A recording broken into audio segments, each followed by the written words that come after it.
அதாவது நம்ம ஒன்றே குலம் ஒருவனே இறைவன் அப்படின்னு நம்ம சொல்கிறோம் இல்லையா, அதுக்கு உண்மையான பொருள் என்ன அப்படின்னா இறைவன் ஒருத்தன் தான்.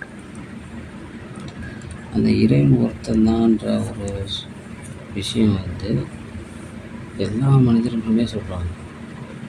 ஒரு இடத்துல ஒரு அநியாயம் நடக்குது அப்படின்னா அவன் அநியாயம் பண்ணுறவனால தான் அவனை பார்த்து என்ன சொல்கிறாங்க, ஆண்டவன் ஒருத்தன் இருப்பான், அவன் உன்னை பார்த்துப்பான். அப்போ அந்த ஒரு இறைவனை தான் சொல்கிறான். இந்த ஒரு இறைவன்னா யார், அதை பற்றி நிறைய மக்களுக்கு சிந்தனை இல்லாமல் இருக்கு. இந்த சிந்தனையை நம்ம சொல்லணுன்றதுக்காக தான் இந்த யூடியூப் சேனலில் நாங்கள் ஆரம்பித்தோம். இதோட ஃபண்டமெண்டலை பற்றி நம்ம சொல்லணும் அப்படின்னா, இந்த உலகத்தில் ஒரு இறைவன் தான் இருக்கிறான். அல்லாஹ் குர்ஆனில் சொல்கிறான். அதாவது எப்படி சொல்கிறான்னா, இந்த உலகத்தில் ஒரு கடவுளை தவிர பல கடவுள்கள் சேர்ந்து இருந்தால் இந்த உலகம் என்றைக்கும் சீர்கெட்டு போயிருக்கும், என்றைக்கும் சின்ன பின்னமாயிருக்கும். உதாரணத்துக்கு நம்மக்கிட்ட ஒரு ஃபோன் இருக்குது, அது கீழே சார்ஜ் போடுற மாதிரி இருக்குது. இன்னொரு கம்பெனி ஃபோன்காரன் மேலே சார்ஜ் போடுற மாதிரி வச்சுருக்கான். இன்னொரு கம்பெனிக்காரன் சைடில் சார்ஜ் போடுற மாதிரி வைக்கிறான். இப்போது பல கம்பெனி இருக்கும்போது பல விதமான அந்த இது மாறுது. அப்போ இந்த உலகத்தில் ஒரு கடவுள் தான் இருக்கிறோன்னு நம்ம சொல்கிறோம். ஆனால் இந்த உலகத்தில் எல்லாருக்குமே பார்த்திங்கன்னா கண், மூக்கு, வாய் எல்லாமே அந்தந்த இடத்துல தான் இருக்குது.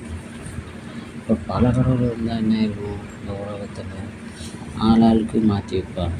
ஒரு கடவுள்னா சொல்லுவார், கண்ணை மேலே வைக்கிறது கண்ணை கீழே வைக்கலாம், வாயை தூக்கி மேலே வைக்கலாம், காதை தூக்கி மூக்கில் வைக்கலாம். இப்படி மாற்றி மாற்றின்னு பார்க்கும்போது அகோரமாக இருக்கும். அப்போ இந்த ஒரு இறைவனை நம்ம இஸ்லாமியர் ஆணித்தனமாக சொல்லணும்.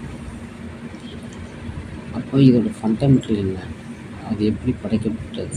அப்போ அல்லாஹ் குர்ஆனில் சொல்கிறான், நான் மலக்குகளை படைத்தேன், மலக்குகள் ஒளியால் படைத்தேன், ஜின் குலத்தை படைத்தேன், அவங்கள நான் நெருப்பால் படைத்தேன், மனித குலத்தை படைத்தேன், அவங்கள களிமண்ணால் படைத்தேன். ஃபஸ்ட்டு அந்த மனிதர்களை படைச்சிட்டு நான் என்ன சொன்னேன், இவங்களை நான் அறிவுள்ள படைப்பாக படைச்சிருக்கேன், இவங்களுக்கு நீங்கள் மரியாதை கொடுங்க அப்படின்னு சொல்லி நான் மலக்குகளை சொன்னேன். அவங்க ஏந்து மரியாதை கொடுத்தாங்க. அதே மாதிரி ஜின் குலத்தை பார்த்து சொன்னேன், அவத்தில் கொஞ்சம் பேர் ஏஞ்சாங்க, அதில் ஒருத்தர் ஏந்திருக்கலாம், அவன் பேர் இப்ளீஸ்.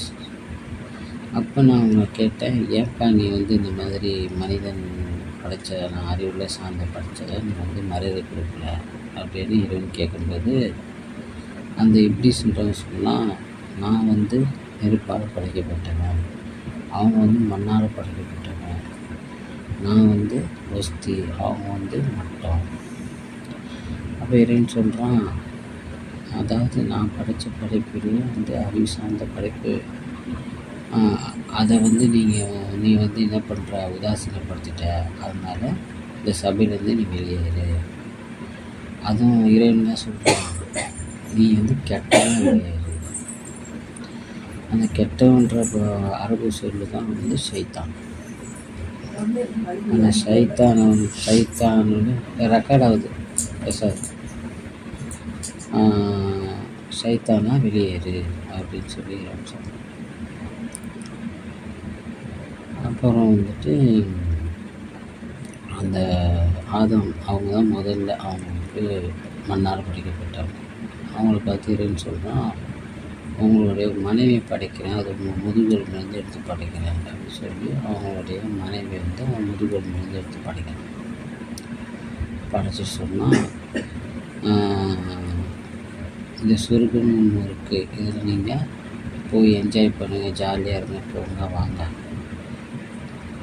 அதே மாதிரி நீங்கள் சைத்தானுடைய அடிச்சொல்களும் பின்பற்றாதீங்க, அவனுக்கு பகிரங்க விரோதி அப்படின்னு சொல்கிறாங்க. சொல்லிவிட்டு அங்கேருந்து எல்லாம் போயிடுறேன். இவங்களும் சொர்க்கத்துக்குள்ளே போய் ஜாலியாக இருக்கும்போது சைத்தான் இந்த மாதிரி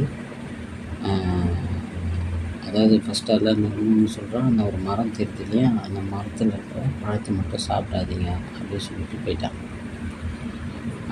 சைத்தான் வரான், சொர்க்கத்துக்குள்ள அந்த மரத்தில் இருக்கிற பழத்தை எல்லாம் ஏன் சாப்பிடக்கூடாதுன்னு சொன்னால் தெரியுமா, அதை சாப்பிட்டா நீங்கள் மலக்காயிடுவீங்க, மலக்காயிட்டீங்கன்னா நானும் உங்களுக்கு மரியாதை கொடுப்பேன் அப்படின்னு சைத்தான் வந்து ஆதாம் கிட்ட சொல்கிறேன். அப்போ ஆதாம் சொல்கிறாங்க, இதை வந்து நான் எப்படி நம்புறது? அப்போ சொல்கிறாங்க, அல்லாஹ் மேலே ஆணையாக சொல்கிறேன், அதை சாப்பிட்டா நீங்கள் மறக்காது. இப்போ சைத்தான் மனுஷனை எப்படி வழிகெடுக்கிறான் பாருங்க. அந்த அளவுக்கு வந்து அவன் வந்து என்ன பண்ணுவான், நம்மளுடைய உள்ளத்தில் வந்து நம்ப வைப்பான். அந்த நம்பி தான் என்ன பண்ணுறாங்கன்னா ஆதாம் வியாபாரம் அந்த மரத்தில் இருக்கிற பழத்தை வந்து சாப்பிட்றாங்க. சாப்பிட்டோன்னே சொர்க்கம்லாம் மறைஞ்சி நிர்வாணமாக நிற்கிறாங்க. அப்போது தான் வந்து எல்லாம் திரும்பி தோன்றிட்டு, ஏன் இந்த பழத்தை சாப்பிட்டீங்க? இந்த மாதிரி வந்து சைத்தான் சொன்னான், நீங்கள் சாப்பிட்டா மறக்காதீங்க, அதை நம்பி சாப்பிட்டேன் அப்படின்னு எல்லாம் சொல்கிறோம். நீங்கள் வந்து அவனுடைய அடிச்சொல்லை கூட பின்பற்றாதீங்கன்னு நான் சொன்னேன், நீங்கள் வந்து ஏன் அதை பின்பற்றுறீங்க? அப்புறம் வந்து மன்னிப்பு கேட்குறாங்க, ஆதாம் நபி மன்னிச்சிருங்க அப்படின்னு சொல்லி மன்னிப்பு கேட்குறாங்க. எல்லாம் அதையும் சொல்கிறான், நான் தான் அவங்களுக்கு கற்றுக் கொடுக்குறேன், மன்னிப்பு கேட்குறது கூட அவங்களுக்கு தெரியாமல் இருக்குதாங்க. குழந்தைக்கு வந்து தப்பு செஞ்சுட்டா நம்ம சூழ்நிலை என்கிட்ட சாரின்னு கேளு, அப்போ தான் நான் உனக்கு இதை தருவேன்னு சொல்லி நம்ம பெரியவங்க வந்து சின்ன குழந்தைகிட்ட சொல்லுவோம். அப்புறம் தான் அது சாரின்னு சொல்லுவோம். அது வரைக்கும் அது சாரின்ற வேறு தெரியாது. அது மாதிரி ஆதாம் நபி ஒரு குழந்தை மாதிரி இருந்தாங்க. அப்போ வந்து எல்லாம் கற்றுத்தரான், என்கிட்ட மன்னிப்பு இப்படி கேட்கணும் அப்படின்னு. அப்புறம் வந்து ஆதாம் நபி வந்து மன்னிப்பு கேட்குறாங்க மன்னிப்பு கேட்குறாங்க.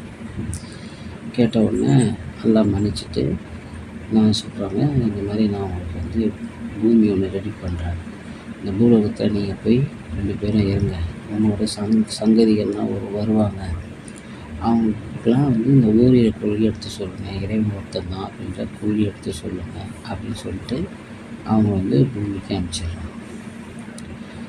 அப்புறம் எல்லாம் சைத்தான்கிட்ட கேட்குறான், நீ மனித குலத்தை எப்படி கெடுப்ப?